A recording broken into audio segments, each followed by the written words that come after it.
In the spring of 1947, a teenage Bedouin shepherd named Muhammad is looking for a lost goat along the cliffs above the Dead Sea. He throws a stone into a dark opening in the rock, just to hear how deep it goes. Instead of a hollow thud, he hears something break. Clay, maybe. He does not go inside that day. Something about the dark keeps him back. But when he finally climbs into that cave, he finds tall clay jars standing in rows in the dust. And inside one of them, wrapped in linen that has not been touched in 2,000 years, is a leather scroll longer than a grown man is tall. Nobody in that cave knows it yet. But that scroll is about to settle an argument that started before Rome existed, before the Gospels were written, before there was a church to defend anything. If you have ever wondered whether the Bible you hold today actually matches what was written thousands of years ago, you are about to get an answer straight from that cave. We will get to that. Go back further. 700 years before that shepherd was ever born, in a small kingdom called Judah, a prophet named Isaiah sits down to write something he does not fully understand himself. He has already spent decades warning his people. He has told kings their empires will fall. He has told a nation that its rituals will not save it. And then, in the middle of all that warning, Isaiah writes 12 verses that do not sound like the rest of his book at all. He writes about a man with no beauty, no title, no army, a man despised, a man rejected, a man carrying something that was never his to carry. This would not have been the first strange thing Isaiah ever did. Earlier in his ministry, God told him to name his own son, a phrase that meant quick to the plunder, swift to the spoil, as a walking, breathing warning to the nation about an invasion coming from Assyria. Isaiah's life had already become a kind of living sermon, his family used as an object lesson for a message people did not want to hear. So, when this next message arrives, about a suffering servant instead of a coming army, you can imagine Isaiah sitting with it the way you would sit with something you do not fully understand yourself, turning it over, trying to see who it could possibly describe. You are about to look at the most argued-over chapter in the entire Old Testament. Jewish scholars have debated it for 2,000 years. Christian scholars call it the clearest picture of the cross outside the four Gospels. And whichever side of that argument you land on, one thing stays true. If you understand Isaiah 53, you understand the whole Bible. Every covenant, every sacrifice, every promise God ever made to a broken people funnels down into this one chapter. This is not a poem about suffering in general. This is not a riddle historians gave up trying to solve. This is not a footnote buried in the middle of a long book. This is the hinge the entire story turns on. Stay with me. By the time you finish this video, you will not just know what Isaiah 53 says. You will know why archaeologists, rabbis, and New Testament writers have all fought over the same 12 verses for 2,000 years, and why that fight matters for you personally. Isaiah writes during a violent, uncertain century. He begins his ministry around the year 740 before Christ, in the final year of King Uzziah's reign. And he keeps writing through the reigns of 3 more kings after that. During his lifetime, the northern kingdom of Israel is swallowed whole by the Assyrian Empire. To the east, Babylon is rising, and everyone in Jerusalem can feel it coming, the way you feel a storm before the sky even turns. Isaiah's job for decades has been to tell his people the truth they do not want to hear. That the temple will not save them. That the sacrifices on their own will not save them. That something else has to. And then, scattered across 4 different passages in his book, Isaiah starts describing someone he calls the servant. Scholars call these 4 passages the servant songs. You can find them in chapter 42, chapter 49, chapter 50, and finally in chapter 52 and 53. In the first 3 songs, the servant teaches. The servant listens. The servant endures insult without fighting back.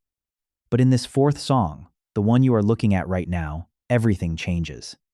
The servant does not just endure suffering. The servant becomes the reason suffering ends. Listen to how it opens. He grew up before the Lord like a young plant, like a root out of dry ground. Not a king's son, not a general. A root pushing up through dry, cracked, forgotten soil. Then this. He had no beauty that we should look at him, and no majesty that we should desire him. You would have walked right past him on the street. That is the point. Whoever this servant is, he does not arrive the way you would expect God to arrive. Then the passage turns dark. fast. He was despised and rejected by men, a man of sorrows and acquainted with grief. And as one from whom men hide their faces, he was despised, and we did not esteem him. Read that last line again, slowly. We did not esteem him, not they, we. Isaiah writes himself directly into the crime. He is not describing a stranger's pain from a safe distance. He is confessing that he, too, looked away. Here is what most people miss about this passage. They assume Isaiah is describing suffering that happened to someone else for reasons that have nothing to do with them. But verse 4 says the opposite. Surely he has borne our griefs and carried our sorrows, yet we esteemed him stricken, smitten by God, and afflicted. The Hebrew word behind borne is nasa. It means to lift something up and carry it away, the way you would take a weight off someone else's shoulders and place it onto your own.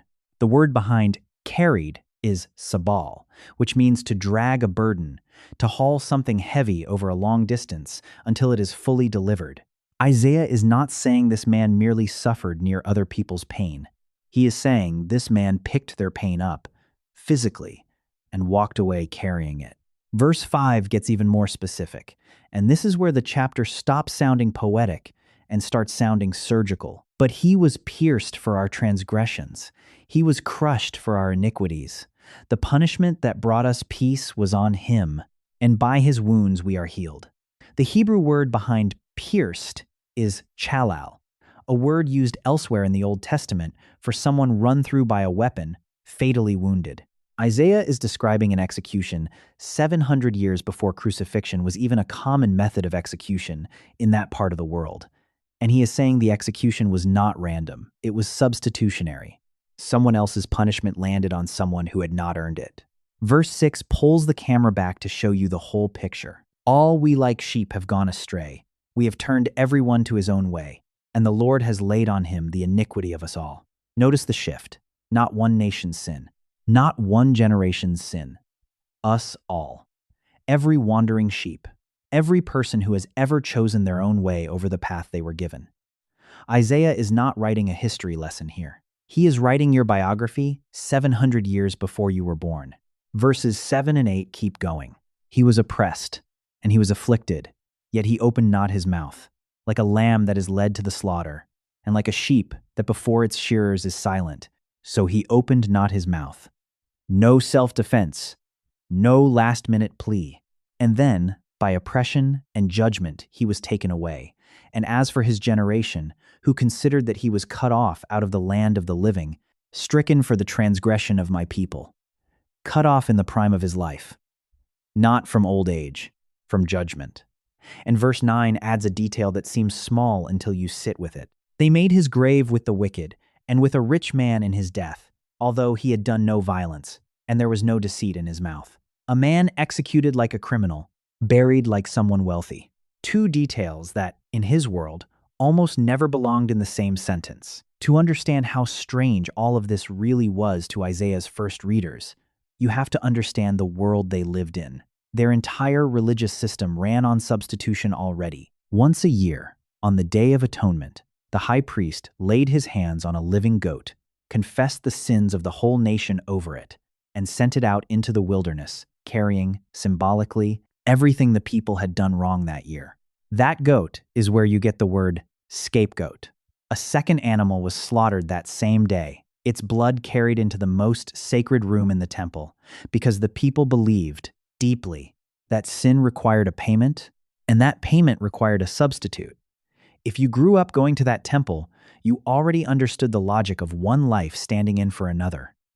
What you had never seen was a human being described that way. Animals bore sin symbolically, once a year, over and over, an endless cycle that never actually finished the job.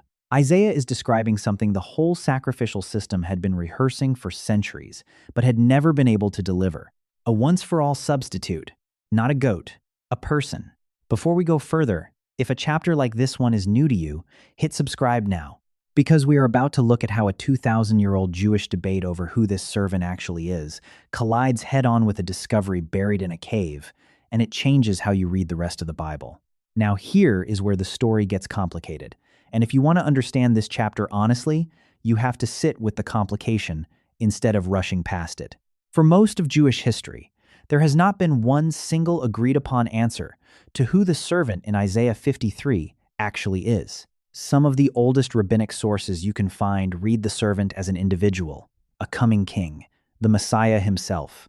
The Babylonian Talmud, compiled centuries after Isaiah, describes the Messiah sitting at the gate of the city among lepers and beggars, changing his bandages one at a time instead of all at once, because he has to stay ready to act the moment he is called.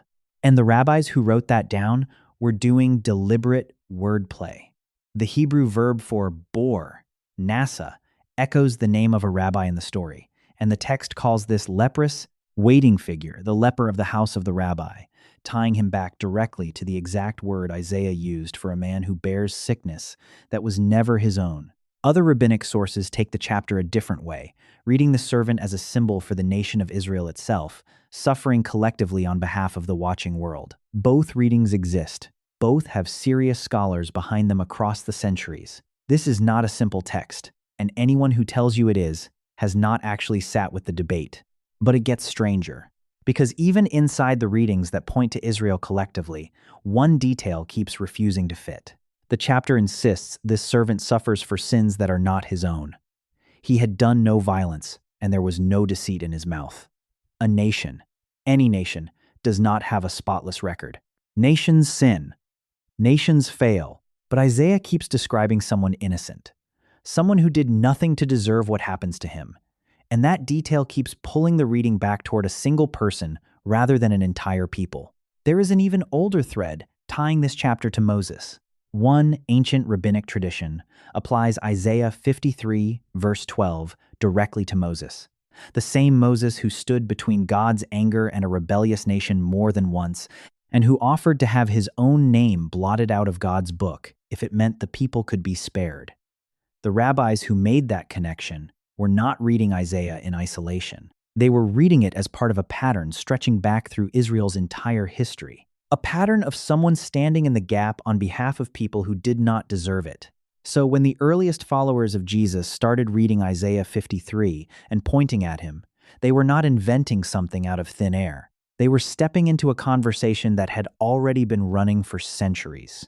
You can watch this happen in one specific recorded moment. In the book of Acts, a court official from Ethiopia, the treasurer for that nation's queen, is riding home in his chariot along a desert road, reading Isaiah 53 out loud from a scroll. A believer named Philip runs up alongside the chariot and asks him a simple question: "Do you understand what you are reading?" The official's answer is honest. "How can I, unless someone guides me?"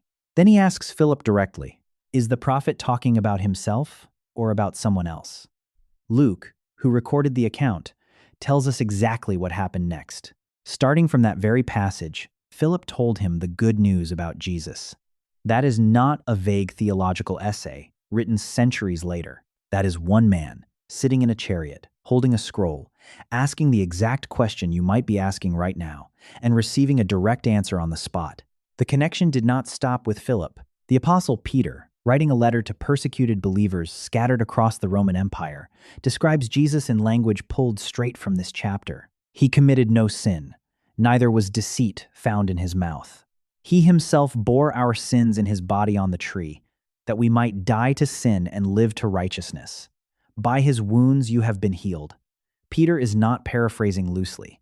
He is quoting Isaiah's exact images: the wounds, the healing, the innocence, and placing them onto a man he had personally watched die. Jesus himself seems to have understood his own mission this way.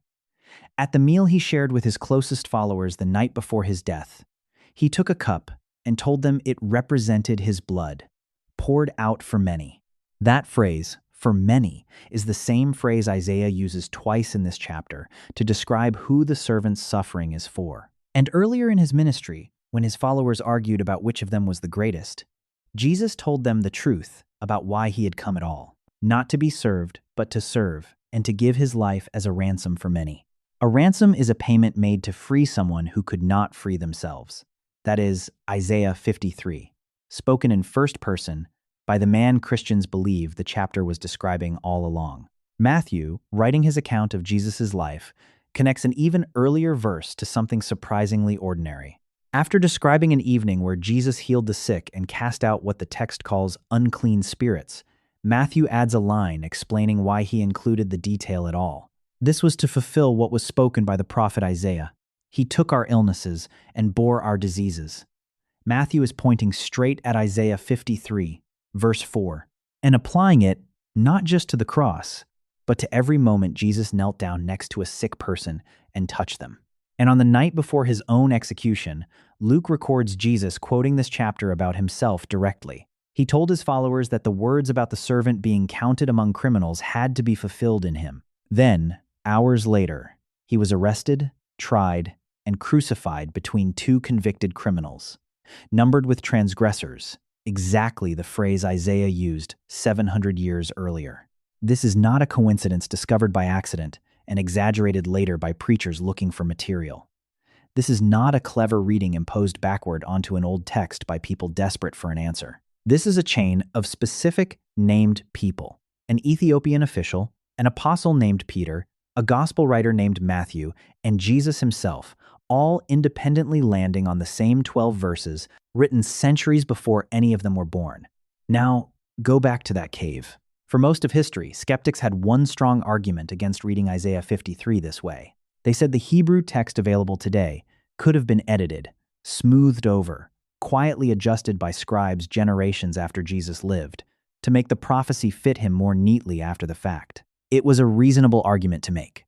The oldest complete Hebrew manuscripts of Isaiah that scholars possessed, before 1947, dated to roughly the year 1000 after Christ.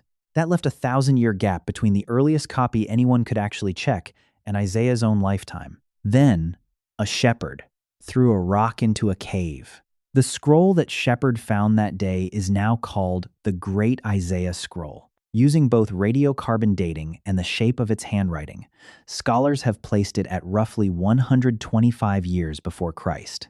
Not written after the crucifixion to fit the story after the fact. Written more than a century before Jesus was even born. When researchers laid that ancient scroll beside the Isaiah text used in Bibles printed today and compared them side by side, they found the two texts in overwhelming agreement, chapter 53 included. There are small differences, spelling choices, minor scribal variations.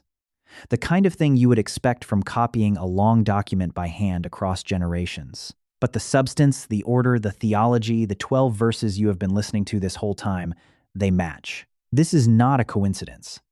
This is not a clever trick played on an old text by people looking for a convenient answer. This is a document, sealed in a jar, sitting untouched in a cave for 2,000 years, proving that the words about a pierced and crushed servant were locked into the Hebrew text long before Jesus of Nazareth ever preached a single sermon. And outside the Bible entirely, we know Jesus of Nazareth was a real, executed man in real history. The Roman historian Tacitus, writing decades after the event with no interest whatsoever in defending Christianity, records that a man called Christus was executed by order of the Roman governor Pontius Pilate, not a legend passed down affectionately by his followers. A cold line item in Roman imperial history, written by a man who despised the movement Jesus started. So here is where the threads finally meet. 700 years before it happened, a prophet in Jerusalem describes a man despised, pierced, crushed, and executed alongside criminals who did not open his mouth in his own defense. 100 years before it happened, a scribe copies that exact description onto a scroll and seals it inside a jar in a cave above the Dead Sea. And then, on a hill outside Jerusalem, in front of Roman soldiers and a Roman governor whose name history independently confirms, it happens. Exactly the way Isaiah described it, down to the detail about being numbered among criminals, the very detail Jesus quoted about himself the night before he died. There are two verses you have not looked at closely yet, and they are the two the whole chapter has been building toward. Verse 11 says, "By his knowledge shall the righteous one, my servant, make many to be accounted righteous, and he shall bear their iniquities." That word accounted matters. It is legal language, courtroom language. This is not describing a feeling. It is describing a verdict.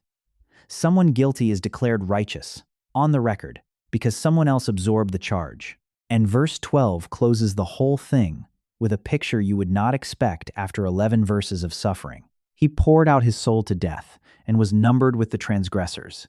Yet he bore the sin of many and makes intercession for the transgressors. He does not stay dead in the text. He intercedes. He speaks up on behalf of the very people who rejected him in the first place. The chapter that opens with a root out of dry ground closes with a life that keeps going, keeps working, keeps standing between guilty people and judgment, long after the suffering itself is over. That is the whole arc of the Bible compressed into 12 verses. A substitute takes your place. A verdict changes. And the one who suffered does not disappear afterward. He keeps speaking for you. Think about what that means if you trace it all the way back to the beginning of the Bible. In the opening chapters of Genesis, after the first sin, God covers the shame of the first two people with the skin of an animal, the very first sacrifice in Scripture, a death standing in for people who had just broken everything. In the book of Exodus, a lamb's blood is painted over a doorway so that judgment passes over the household inside. In Leviticus, that same pattern is written into law every year without fail. By the time you reach Isaiah 53, you are not reading a new idea. You are reading the oldest idea in the whole Bible, finally described as a person instead of a picture. And by the time you reach the final pages of the New Testament, in the book of Revelation, the central image of heaven itself is not a king on a throne wielding a sword. It is a lamb, standing as though it had been slain, worshipped forever by every nation Isaiah ever wrote about. The whole library, front to back, is one long argument that keeps arriving at the same place. Something has to die so something else can live. Isaiah 53 is where that argument gets a face. So what do you actually do with a chapter like this? Here is the first thing you should walk away with. Isaiah 53 is not a side note buried inside the Bible. It is the summary. Every sacrifice offered across the Old Testament, every lamb, every goat sent into the wilderness, every priest standing between a sinful people and a holy God was pointing at something beyond itself. Isaiah 53 tells you what it was pointing toward. Not another animal. Not another ritual repeated year after year. A person, once, carrying what you could never carry on your own. Here's the second thing, and this one is personal. Verse 6 does not say, they went astray. It says we. All of us, like sheep, every one of us turning to our own way. If you have ever carried something you cannot undo, some failure, some regret, some private moment, you would erase if you had the power. Isaiah is not describing a stranger's problem. He is describing yours, and he is telling you, 700 years in advance, that the weight you are carrying has already been picked up by someone strong enough to hold it. And here's the third thing, the one that should actually stop you where you sit. The servant in this chapter had every reason to walk away. He had done no violence. There was no deceit found in his mouth. He owed nothing to anyone, and he stayed anyway, not because he was forced to, because, as verse 10 puts it, it was the will of the Lord to crush him, and he offered himself willingly. Nobody took this from him by force. He carried it on purpose. For people who, as verse 3 says, hid their faces from him and did not think he was worth looking at twice. For people, if this chapter is telling the truth, exactly like you. Which line in this chapter hit you the hardest? The one about a servant with no beauty to attract you in the first place? The one about him pierced for something you did? Or the one about him staying, willingly, when he had every right in the world to walk away? Tell me which one, down in the comments. 700 years before a single nail, an old prophet in a small, threatened kingdom picked up his pen and somehow, in 12 verses, wrote down the entire reason the rest of the Bible exists.